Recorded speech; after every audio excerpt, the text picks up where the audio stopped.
Tadi Bang Akbar menyinggung soal dominus litis. Dominus litis itu memang ada pada kejaksaan. Dia sebagai pengendali perkara pidana.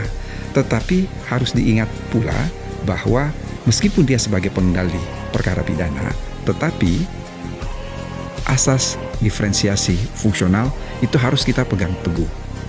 Bahwa masing-masing aparat penegak hukum, dalam hal ini adalah polisi, jaksa, hakim, advokat, dan pemasyarakatan, itu memegang fungsi masing-masing dalam konteks integrated criminal justice system.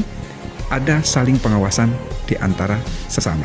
Oleh karena itu dalam konteks pengendali perkara pidana, bukan berarti jaksa harus melakukan penyelidikan lanjutan, bukan berarti jaksa harus mengambil kewenangan penyidikan yang dimiliki oleh Polri, tetapi dia melakukan koordinasi.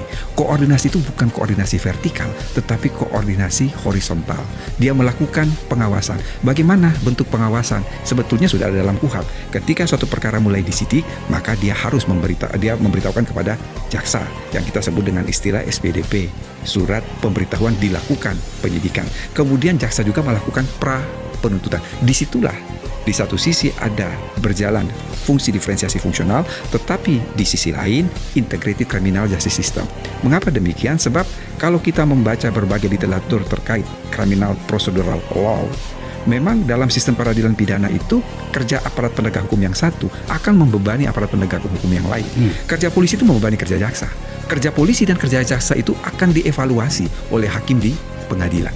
Dan seterusnya, bahwa nanti pada hasil akhir kerja polisi, jaksa, dan hakim sudah pasti akan membebani teman-teman di pemasyarakatan jika si terdakwa itu dinyatakan bersalah dan dijatuhkan sanksi. Sanksi dalam konteks KUHP baru itu baik pidana maupun tindakan. Jadi di dalam konteks integrated criminal justice system, di mana jaksa sebagai pengendali perkara harus tetap diingat bahwa berlakulah asas diferensiasi fungsional.